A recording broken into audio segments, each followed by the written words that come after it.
All right, hello wine drinking people. Today is Tuesday, the 8th of November. We have got an incredible week this week. I mean, we have got some all-stars of the California wine industry and Spain coming in, personalities that you can meet. Stephanie Honig tomorrow night in the store. We still have room for that. Jed Steele and Tuck Beckstoffer. We're doing events with both of them on Thursday night. Capitol Grille, we still have room for that event with Tuck Beckstoffer, some great wines, and then, of course, our annual event with Jed Steele. Looks like time is just about up for you to make reservations for that one. They're pretty much sold out. If you want to get on the waiting list, we got about 85 people at Cafe Max on Thursday night for Jed. A bunch of Jed heads. All right, and then Friday night, we're drinking vintage port back to 1937 here at the Wine Watch at our vintage port tasting. And Andrew Taylor Fonseca will be conducting that. And then we've got, that's me, of course. So then we've got Agusti Torello Mata, the subject of this email, one of the world's, well, Spain's greatest Cava producer, one of the world's greatest sparkling wine producers. And, well, Cava may never get the respect that it deserves. This is the mecca for Spanish sparkling wine. About 90% of it comes from the Penedes region, just south of Barcelona. I'll never forget my first visit to Spain. In 1994, the Wines of Spain used to put on a competition where they tested young wine-drinking people to see who was the most adept at drinking Spanish wine.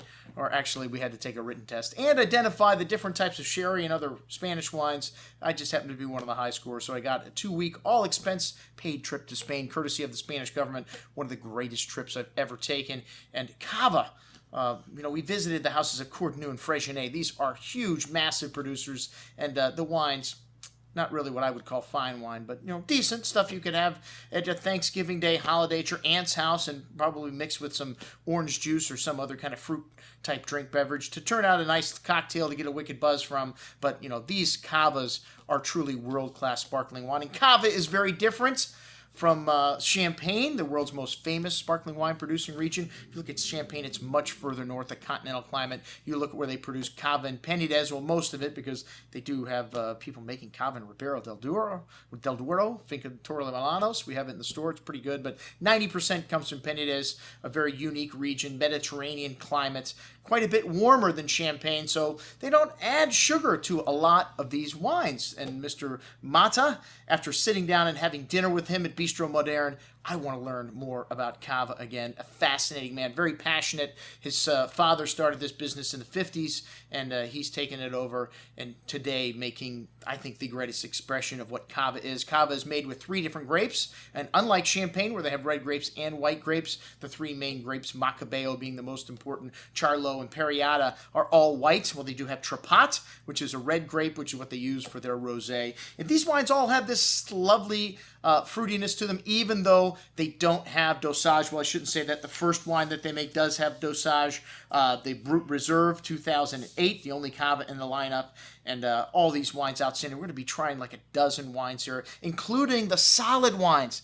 This man's friends with Fernand Andre, the chef at Il Bulli, one of the greatest innovators of our time culinarily. And he has collaborated with Fernand to make this Cava that he's turned the liquid into a solid by adding particular enzymes into this and making this concoction where it doesn't affect the flavor of the Cava, but it just makes it more solid, gelatinous in form. Really incredible stuff. Well, check it out in addition to our review on our dinner at Bistro Modern here just about a month ago. What I drank yesterday, we're kind of losing touch with this. What I drank yesterday is what I drank last month. So the notes are from that dinner, and some great food once again down there. The service really shining, and the pass-arounds. But check it all out on today's email. I'm your host, Andrew Lampasoni, signing off for the Wine Watch, saying remember, always drink the good stuff first.